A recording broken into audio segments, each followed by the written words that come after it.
हमारे देश के प्रधानमंत्री वो किस तरह से बात करते हैं, बौखला चुके हैं। अरे कहते हैं कि मुसलमान तो घुसपैठियां हैं, कहते हैं कि मैं बना तो इनका ओबीसी का आरक्षण बंद कर दूंगा, रद्द कर दूंगा। हमारे बच्चे कहाँ जाएंगे? कहते हैं ये तो बच्चे इनके बच्चे बहुत पैदा होते हैं। अरे तो कुदरत की देन है भाई, आप लोगों का क्या कहूँ, नहीं है तो निभाना अपनी बीवी के साथ, तो दूसरों को क्यों दोष देते हो आप?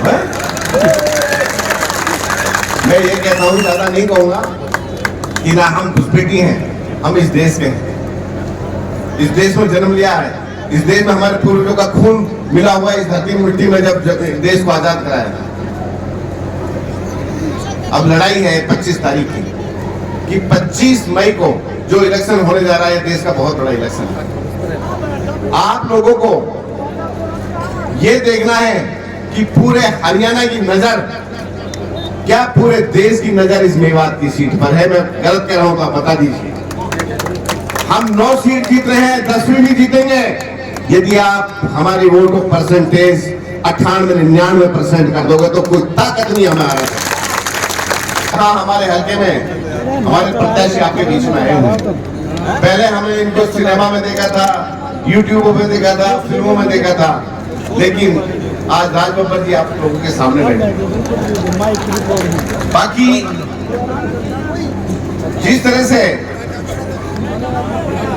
मेरे से पहले रिसाज साहब ने आपको सब बता दिया, मैं क्या बताऊं। मेवात एक बहुत ही पिछड़ा हुआ क्षेत्र है। हिंदुस्तान में सबसे पिछड़ा हुआ क्षेत्र जिला है तो वो मेवात है। हमारी जो कर्म भूमि है वो मेवात है, मगर जिस तरह से यहाँ विकास होना चाहिए था वो विकास नहीं हुआ। 10 साल से बीजेपी सरकार हरियाणा में बनी हुई है, सेंटर में बनी हुई है।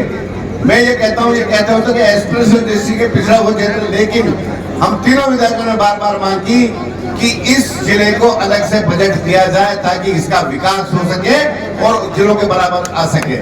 मगर यहाँ की सरकार, बीजेपी सरकार एक ऐसी सरकार है जो मेवात को हरियाणा का हिस्सा नहीं समझती है। मैंने बार बार विधानसभा में भी बोला था, मेरे दोनों साथी गवाह भी बैठे हैं भाई। 10 साल हो गए और 5 साल हमारे कांग्रेस में ये एमएलए एमपी थे राहुल जी। आप ये बताओ कि इन्होंने आपके लिए क्या काम किया? ये हमारी वोट का क्यों हकदार है? पिछली बार भी 82-83 हजार मेवात से गई। भाई यहाँ के हम हिंदू हैं, मुस्लिम हैं, जो भी हम 36 बिरादरी रहते हैं, हम सब मेवाती हैं। किसी भी या किसी की भी वोट जो जाती है वो मेवात की वोट जाती है, लेकिन वो जो वोट जाती है वो विकास में तब्दील नहीं होती। आप ये बताओ, हमारा नेशनल हाईवे 248 पे कितने नौजवानों की मौत हुई? आज तक इन सांसद ने कभी गडकरी जी के पास ये नहीं कहा कि मेवात के नेशनल 248 हाईवे को 4 लेन बना। कभी ये नहीं कहा कि मेवात में कोई यूनिवर्सिटी नहीं है, इनके बच्चे सिरसा तक पढ़ने जाते हैं। यहाँ बहुत गुर्बत है, बहन बेटी को पढ़ाने में बहुत दिक्कत है यहाँ के लोगों को। कभी ये नहीं की कि यहाँ एक स्टेट यूनिवर्सिटी बना दी जाए। कभी ये नहीं की कि जो किसान है मेवात के, जो यहाँ तक मेरे ख्याल 70% खाली पानी है, कि एक मेवात केनाल का बहुत बड़ा प्रोजेक्ट है कि वो मेवात केनाल यहाँ बना दिया जाए। कभी ये नहीं की कि कोई इंडस्ट्रीज यहाँ खोल दी जाए। आपकी एक भी बात 15 साल में पार्लियामेंट में नहीं उठी, जो सबसे बड़ी देश की पंचायत। और